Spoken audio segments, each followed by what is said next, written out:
所以现在这一堂这一堂是祖父母的不简单哈。好，那他们整理一下东西啊，我们要分享神的话，做一点小补充了。他们要渐渐离开哈。他们在9月3号要举行演唱会，那有售票的，我们期待大家一起鼓励大家来买票进场，等于他们也是一个宣教单位、福音单位啊，请我们一起踊跃来参与哈啊！等一下穆迪牧师他会做报告。那我们也知道，大家在场的弟兄姐妹，谁知道八角塔的由来？八角塔是什么？有没有知道的举手？哎，真的那么少？那等一下请穆迪牧师补充报告好了啊。等穆迪牧师报告的时候说，为什么叫八角塔？为什么是6角塔、5角塔、3角塔？三支好线标啊！八角塔有它很特别的味道哈啊！我们等一下请他做报告。好，我们一起祷告啊！来，等一下来分享神的话。亲爱的天父上帝，感谢你赐给我们恩典，让我们一起在神的面前敬拜。透过我们八角塔古城合唱团美好的诗歌，让我们在进一步认识，从圣乐当中体会神的同在以及恩典。我们要透过圣经的话语来明白神的教导。我们以下的时间，请你带领我们祷告，奉耶稣的名祈求，阿们。弟兄姐妹，我们之前因为有暑假，还有我们一连串的事工活动，那牧师在之前有跟大家一起分享一个系列，就是说梦想到底在信仰、在圣经上给我们什么样的学习跟教导。那今天要来分享第五个系列哈。今天的主题叫做约瑟的梦，然后这个梦带给他盼望之光。经文我们等一下会再做一个复习了哈。那我们如果从这个主题约瑟之梦，我们可以看见神给约瑟的一生的命定。我们也从约瑟的生命来映照在每一个弟兄姐妹，因为我们每个人都有某一个层次是约瑟之梦的一部分。那如果我们要很简短的用一个数字来描述约瑟的一生，很有趣的数字，这个也没有什么特别的什么权威的数字啦，只是说让我们简单来记忆。约瑟生命的故事有这几个密码，数字的密码。第一个，他经历了6个梦境，2个是他自己的梦，那另外2个是九正还有善长的梦，最后是2个是法老王。我们新的圣经把它翻译成国王哈，就比较容易了解啦。那这6个梦境带给他不同的经历，但是也因为这个梦，他遇到了4项阶层的灾难，或是挑战，或是生命的威胁。不过神在整个约瑟的生命当中带领他经历这一些，然后他最后完成了2项一般人没有办法完成的使命成就。那这个数字给我们一点简单的一个概略哈。那如果还要用一个数字，就是约瑟是雅各的12个孩子当中的一个，所以有2、有4、有6、有12，那就很好去掌握在创世纪所记载约瑟的人生。那我们要一起学习，一起分享几个段落。第一个，约瑟他埋下了梦想的种子，看起来是美好，但是从那个时候他开始经历了死荫的幽谷，这是第一点。死荫的幽谷跟梦是2个截然不同的一个方向，但是在约瑟的身上发生了。奥地利一位出名的精神医学家叫做弗兰克，他是在2次大战被希特勒的纳粹政府所关押进去集中营的犹太人之一，但他侥幸的活下来了。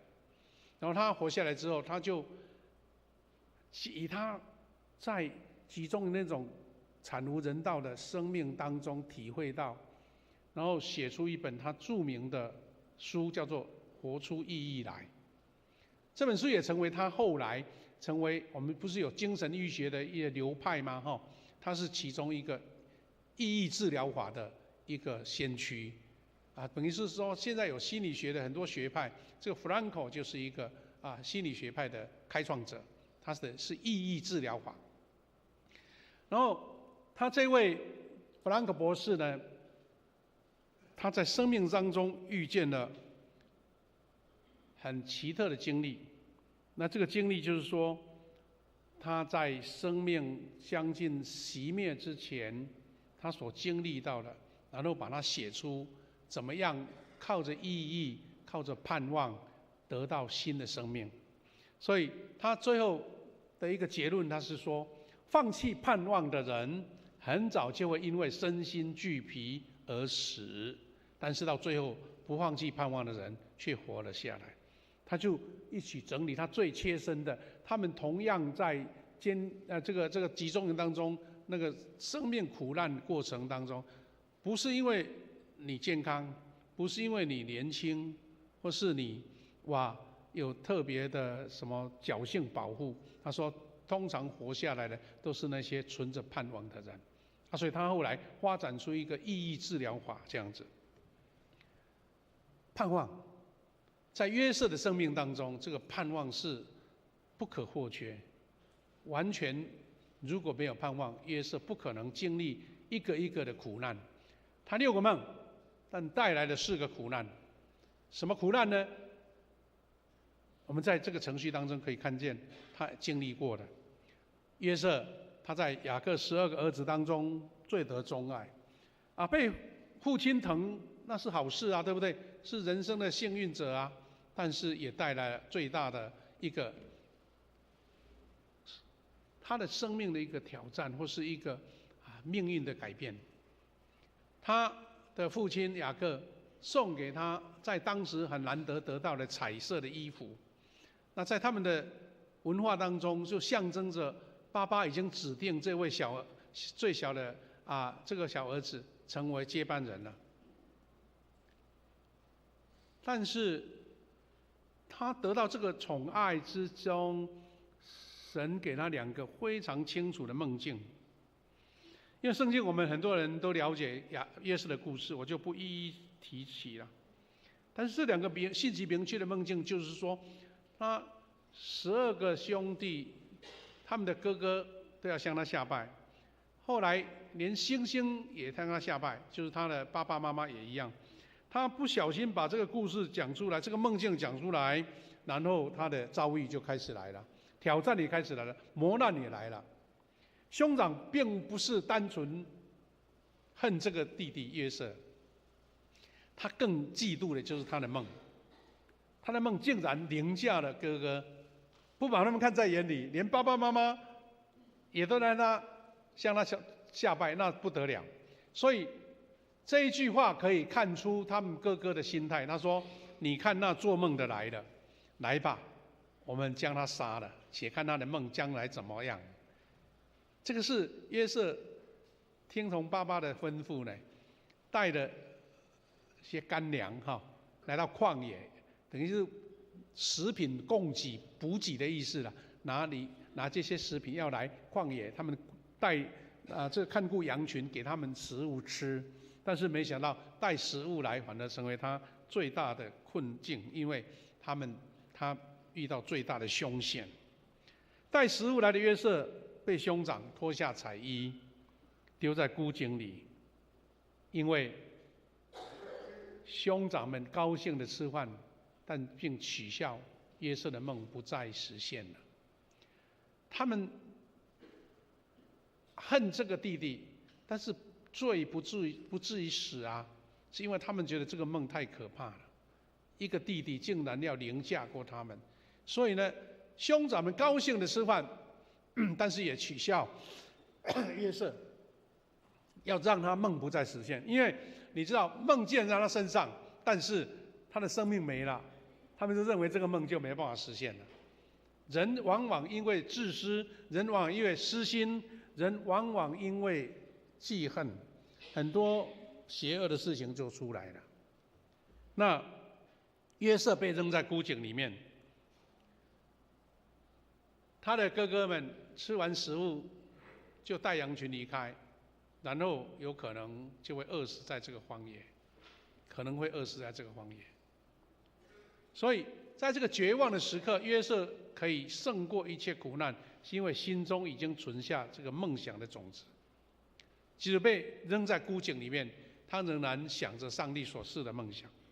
换句话说，遇到困境在这里了，什么事情都没有了，但是什么让他存活下来？是因为这个梦想。所以呢，神在他的梦想当中介入了他的经历，所以原先是要丢在孤井里面让他自生自灭，没想到刚好有到埃及做生意的以实玛利商人正巧经过。这个犹大心中，他的哥哥心中存了一点怜悯之心，觉得说把生命除掉真的是有一点太邪恶了，把它卖掉。那至少他的生命还在，所以他就讲这一句话，他说：“我们不如将他卖给以实玛利人，不可下手害他，因为他是我们的兄弟，我们的骨肉。”什么事情让他的2个哥哥有这样的改变呢？原先另外一个哥哥也想说：“啊，不要杀他嘛，这个就把他卖掉。”所以这是第2个灾难，因为他被卖到埃及当奴隶。所以我们可以说，这是上帝的计划跟安排。约瑟被卖到埃及为奴，约瑟因为接受了上帝所赐的梦想，所以上帝就兴起的环境。弟兄姐妹，兴起环境什么意思呢？原先你讲走的路是走不通的，这个桥是过不了的，这个河是过渡不了的。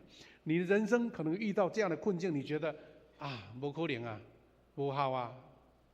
但是只要神同意，那些不可能，神把它创造一个新的环境。所以约瑟被送到埃及，这个命留下来了，这个梦想还在，对不对？死了就没梦了。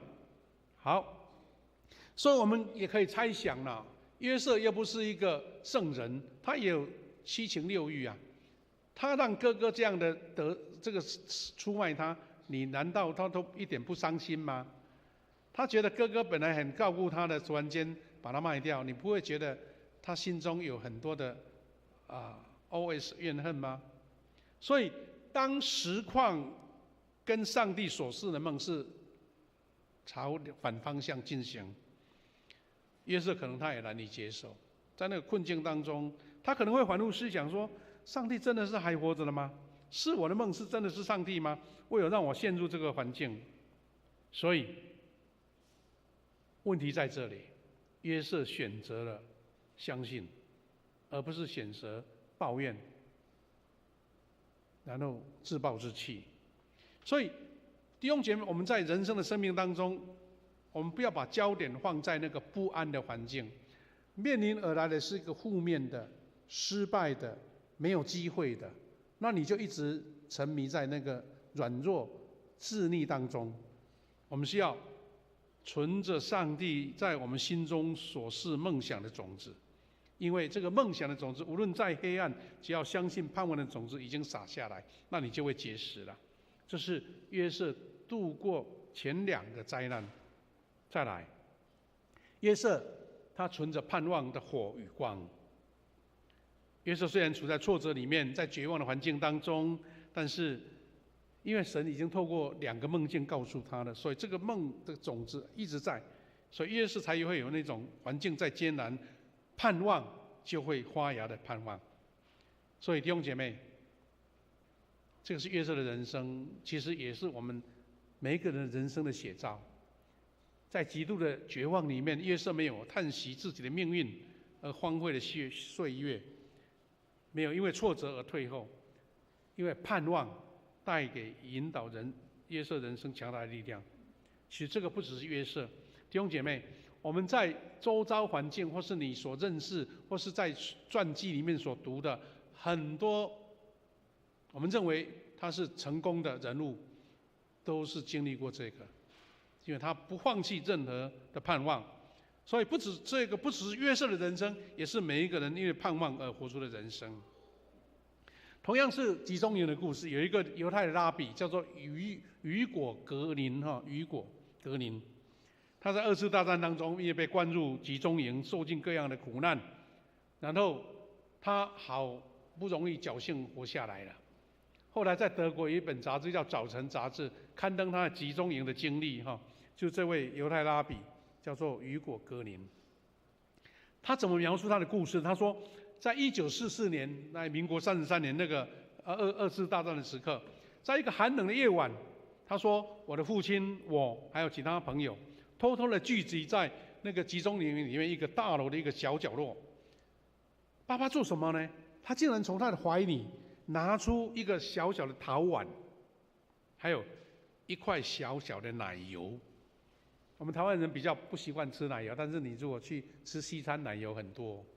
这个奶油呢，是对营养生命非常重要的。在那个时候，根本连集中营的守卫都很难得到。但是这个父亲呢，竟然把奶油放在那一个小小的陶器里面、陶碗当中，然后插了一根灯蕊，然后把它点着。哇！这位雨果格林突然间感到非常的讶异，那个奶油是多么的珍贵，要买不到，何况是在集中营。他就发出抗议说：“为什么浪费这么贵重的奶油呢？”但是他的爸爸就很安静的跟他们讲，那个奶油点出一个小小的火花，他就告诉他们身边的这边最熟悉的人说：“即使不吃饭，也能活3个礼拜。不吃饭哦。”以前在集中营的时候，我们4天都没水喝，虽然渴得不得了，我们还是活了下来，饿、渴都活下来。但是他说，人若失了盼望，连1个小时也活不下去。所以他点燃这块奶油的烛火，就是要告诉这一群人说，虽然我们深陷在绝望的集中营，但神透过这个陶碗中的盼望之火与我们同在。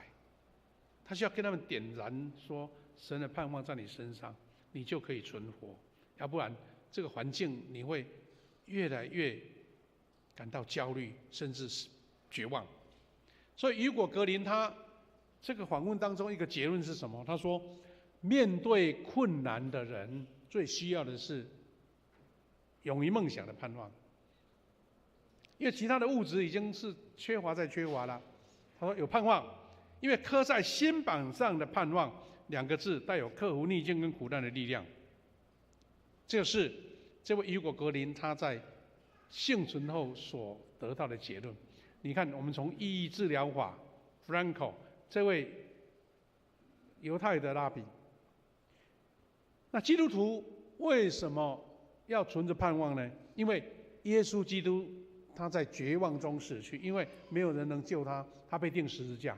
但是他是在盼望中复活，这是一个典范，成为一个非常重要给基督徒最大的安慰跟鼓励。因为基督徒接受这样的耶稣为救主，就算常处在绝望、困难、走投无路的深渊当中，要记住这个盼望亮光不会消失。所以基督徒因为有耶稣基督复活的盼望，这个盼望可以影响到你生活每一个环境当中。因为这个是基督信仰的精髓，十字架的死亡，但是到后来的复活的盼望。因为就像种子，一到时候就开花结果。所以基督徒不能因为这样遇到困境的时候，你马上要想到复活的耶稣，你不要一直陷在那一个困境捆绑低潮沮丧当中。有一位称为20世纪日本的圣徒，叫做鹤川丰彦这老一辈，特别是在台湾经历过日本统治的人，都很认识这位20世纪的圣徒，叫做鹤川丰彦。他出生在乡下，15岁的时候来到东京，白天在印刷厂打工兼做杂工打扫，那晚上就到夜校去读书。看来人很努力很拼，但是他为了他的努力打拼的时候，在21岁的时候也面临了绝望。为什么呢？这位鹤川弘彦呢，他遇到什么事？因为他的身体很单薄，在日本又冬天很冷，所以他的肺病就爆发了，恶化，严重吐血，进到医院。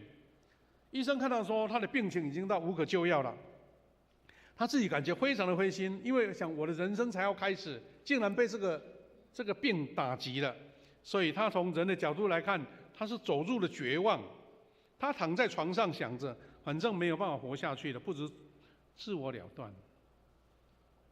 不要麻烦别人，因为人生地不熟，在外面解决了，也不用花医药费了。这是人遇到困境的时候一种自然会产生的一种绝望的想法。但是在那种自我在矛盾当中，他突然间想到，几年前他从宣教师那边听过耶稣的福音。他当时也说我要接受了，他就想到说，当想自己解决自己的生命的时候，有一个责备的声音对他讲，说耶稣遭受众人和门徒背叛，面临严酷的苦难。他有曾想过要自杀吗？最信任的人背叛呢？他遇到苦难，背十字架，但是他一生仍想着复活的盼望，因为他知道主上帝不会撇弃他。虽然走入死荫的幽谷，虽然进入到十字架的刑罚，甚至是埋葬了，他仍然存着复活的盼望。他没有陷入绝望，他在任何挫折当中，他都不放弃希望。这句话让鹤川弘彦突然间醒悟过来。他自己说：“既然我已经接受耶稣了，那么复活的盼望应该也在我里面啊！我不能因为这样自暴自弃啊！”所以他决定接受耶稣的复活，要放弃绝望，定睛在复活上，重新开始。所以他就勇敢地面对自己的疾病，他开始离开医院，收拾行李，把他的行李放在小推车上面。他去哪里呢？他说：“我这个剩下不多的生命，我要去为主传福音。”所以他就到神户，日本的神户是一个这个海港的附近，在贫民窟照顾那些妓女、酒鬼、罪犯，并且传盼望的福音给他们。他跟他们这些弱势者说：“你们在这里挨饿，但是仍然要有盼望。只要接受耶稣，即使落入这样的绝境，盼望的种子仍然会开花结果。”各位要成为新造的人。一位原来自暴自弃、想要结束自己生命的人，他面对自己的疾病，仍然传充满盼望的福音。没想到这种盼望、这种为他人着想、传福音的鹤川弘彦，他竟然体内的肺病终于被盼望压制了。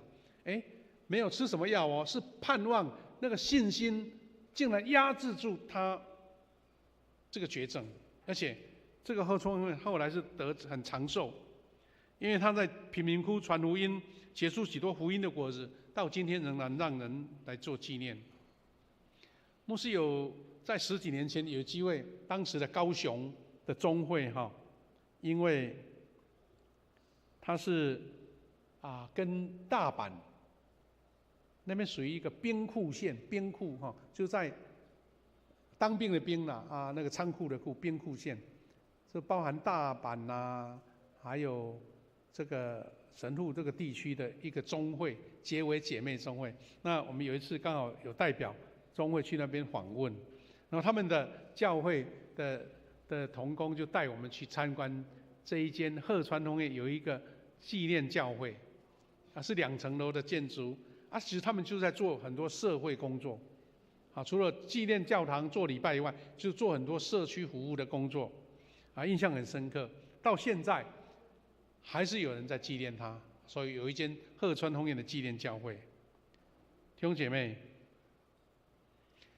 这位鹤川弘彦在进入贫民窟前，他在日记上写的这句话，他说：“我鹤川丰彦已经死了，今后要过新生活，超越死亡线，活出复活的生命。”他的一本传记里面的主题就叫做“超越死亡线”。虽然这个是比较古老的故事，但是在日本还是让人家很多传颂许久的一个等于日本的圣徒哈。那我们看第三个，约瑟遭遇了患难，但是是上帝跟他一同共度这个患难，因为约瑟并不是自己独自走过11的幽谷，他是因为有上帝没有放弃他，没有丢弃他，所以本来是当奴隶，那就一生完蛋了。那竟然是卖到护卫长波提华的家中当奴隶。同样是当奴隶，为什么到波提华家中会有这样的改变呢？因为约瑟在埃及做奴隶，他看不见上帝，上帝却与他同在。刚刚我们在敬拜赞美的时候，唱了一首诗歌，叫做什么？带路者。神是带路，他说我们虽看不见，他是人人跟我们同在。所以圣经记载说，这个奴隶在波提华的家中，虽然是当奴隶，但是等于是当他们的管家了。奴隶变成在管理他们所有一切的事情。他的主人很相信他，他说所里所办的事一尽都顺利，有上帝同在，他无往不利。圣经是这么写的。好了，感觉好像往好的方面发展了，对不对？但没想到哇，表现太好了，人又长得帅，那又来了，灾难又来了。他的那个老板娘引诱他，当他紧守住他的混迹，他没有被引诱，但是老板娘祖母陷害他，嫁祸于他。你知道，奴隶被诬陷成欺负祖母，就是他的老板娘，那普通人都已经罪大恶极了，何况是奴隶？在当时大概就是马上拉出去杀掉了，或是石头丢死了。你看，直到今天，现在21世纪，一旦碰到这种 Me Too 的事件，你看好多那个有名的人物就被摔下马了，甚至要被关了。何况那个时候，所以上帝让约瑟在埃及为奴10年，就是为了磨练他，让他像蒸年糕一样。那些年糕，我们都知道，以前没有那个食品厂商帮你做了，你要自己做。哇，年糕要让它弄得很软很软，要把它捶或是把它磨，才有办法使用。我们如果曾经到原住民他们吃他们的那个麻薯啊，他们都有拿那个木棍一直敲，让那些麻糬一直敲打，让它越来越粘稠。上帝在塑造约瑟也像这样子，没有他一步登天。他如果办的事很好，在波提乏家就直接让他升级成一个领袖人物，不是很好吗？但是竟然他是被他的祖母，就是老板的太太陷害他，竟然被下到监狱里面。奴隶没有被处死，会丢到监狱里面，因为神的介入，他得以保生命。他是被关入政治犯的监狱，因为波提乏当时一个高级的监狱，就是专门在关法老王觉得看的不喜欢的，或是得罪他的，就抓去关。所以这些是官员的囚犯，不是普通囚犯哦。所以他因为是奴隶，被关在波提乏的监狱里面，他反而能够因为这样接触到善长、纠正这些高级的官员，但是在监狱里面，也因为这样有这样的机缘，他听得到这善长跟纠正的梦，也因为解梦，然后他就拖过一个新的关卡，因为他如果不是被关，就没有可能接触到法老的囚犯，那就没有机会去服务他的国家，这个埃及。所以约瑟不放弃盼望跟梦想，持续抱着盼望在心里面。有一天，这个盼望种子就发芽了，好像严冬过后蕴藏在大地的种子，依然像在春天发芽一样。弟兄姐妹，种子你看来普普通通，对不对？我们很多食品都是种子，它是种子，它的生命力让你感到非常的奇妙。在英国的探险家曾经在埃及的金字塔里面发现一种花的种子，算一算年纪已经是3000年了。他们想说，哈哈，这个干燥的环境，他们一个陶瓮里面看到的种子，想说，哇，不得了，这不是100-200年的，是3000年的。所以他们的理解是说，这个种子老早就已经失去生命力了，能够还原物留着已经不简单了。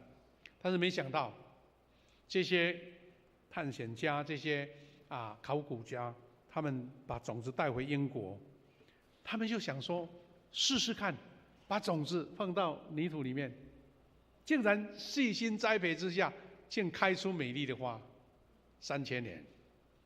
所以为了纪念当时的日典的植物学家叫安德斯大理，所以就把这个花取名叫大理花。喜欢植物的人可能有接触过这样的植物，很漂亮的植物。他是纪念谁呢？这位瑞典植物学家叫安德斯大理呀。因为叫大理，所以叫做大理花。大理花，哇，非常的鲜艳，竟然3000年前就存在了。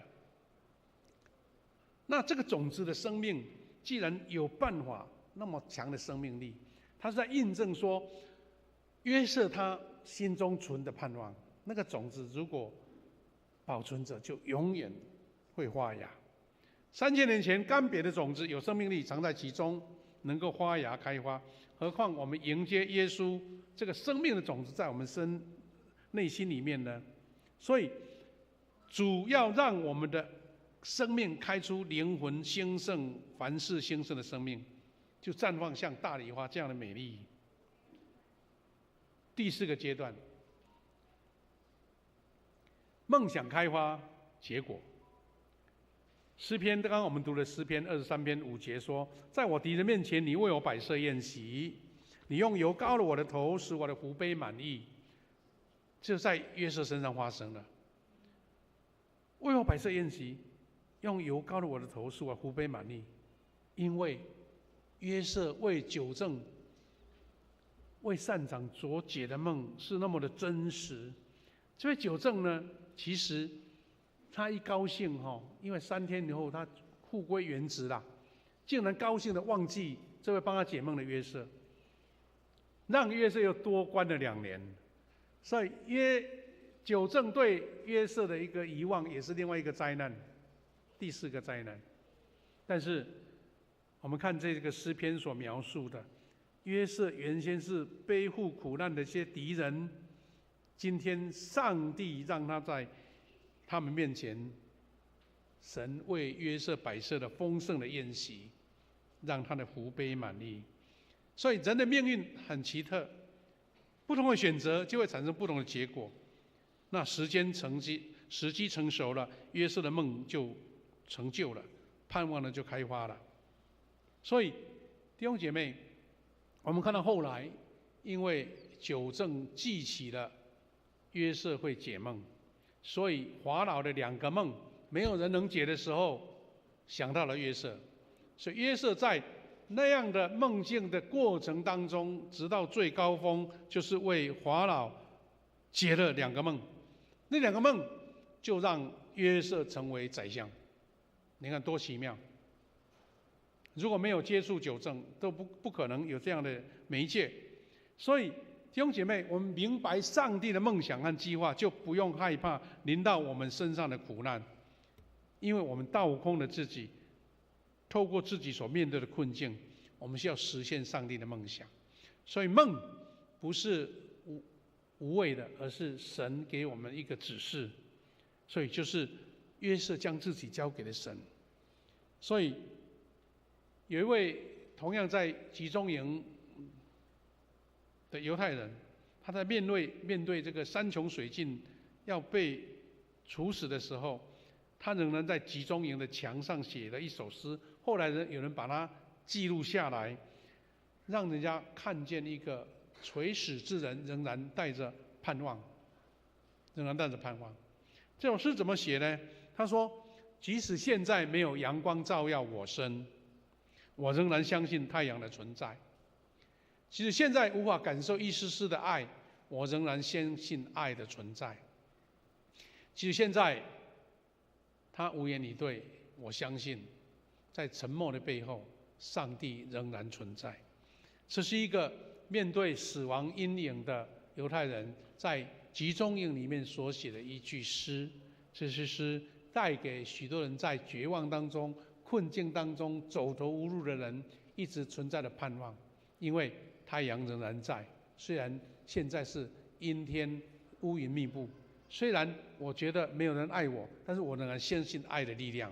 虽然好像上帝我看不见，但是我相信上帝仍然在。所以呢，基督徒从约瑟的故事，从今天我们所学到的一个盼望梦想，我们一起学习说，我们的每一个基督徒的生命当中也埋下了复活的种子。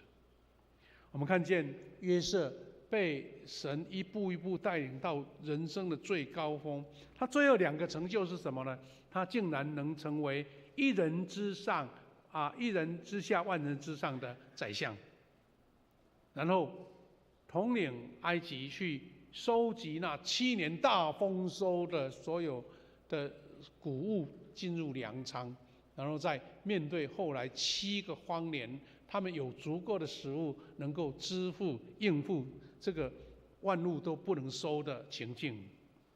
所以我们在刚刚读的41章创世纪41章39到43节，告诉我们一个非常奇妙的结论，就是埃及的法老对约瑟讲说：上帝把一切指示你，你一定比谁都有智慧，更有远见。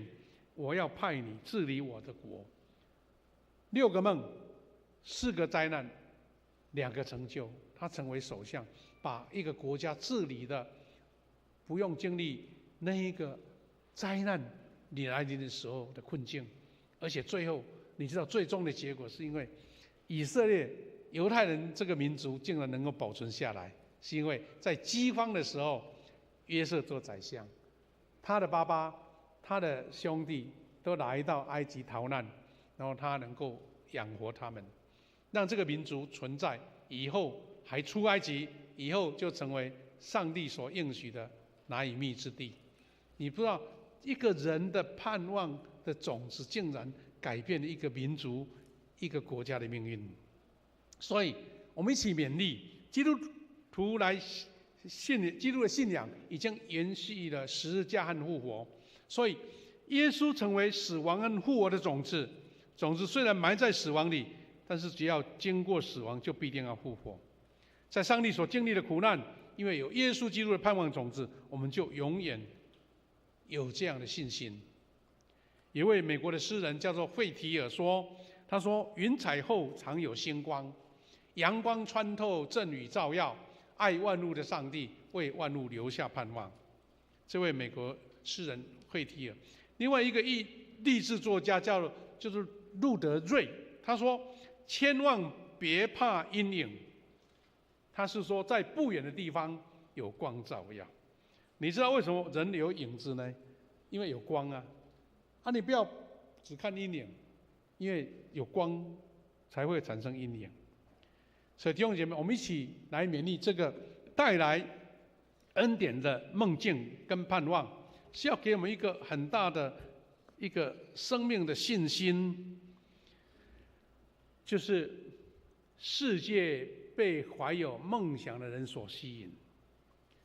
你可能面对任何的挑战跟困境，但是有盼望跟梦想的人永远会超越这些困境。我们若成为被上帝所梦想虏获的人，世界便难以抵挡我们。神的盼望掌握住我们，我们就不怕一切的阻挡，因为我们的人生会被上帝的圆梦的能力所掌管，世上任何事都不能再阻拦我们。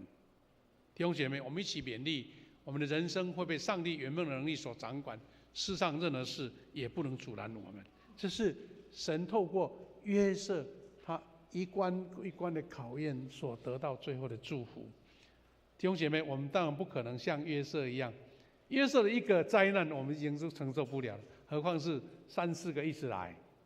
但是我们给一个启发，就是你不要自怨自艾，不要觉得我一生怀才不遇，我很多事情都不顺利。请记得约瑟他怎么勇敢借着梦境勇敢的突破，因为这是神给你应许。请你在神面前祷告说：神啊，你给我的命定是什么？活出神的命定，比你自己想要做什么还更重要。神给约瑟的梦境是要让他成为一国之首相，能够救他的民族。神也在你身上给你一个梦境，让你知道人生的路是怎么走。神在每个人生的旨意都不一样，但是你有没有存着神给你的一个伟大的梦、勇敢的梦去实现它，存在的盼望？愿神给每一个弟兄姐妹，每一个人都得到一个盼望的种子，盼望之光，因为神要一路带领你。我们要一起唱一首诗歌，诗篇23篇。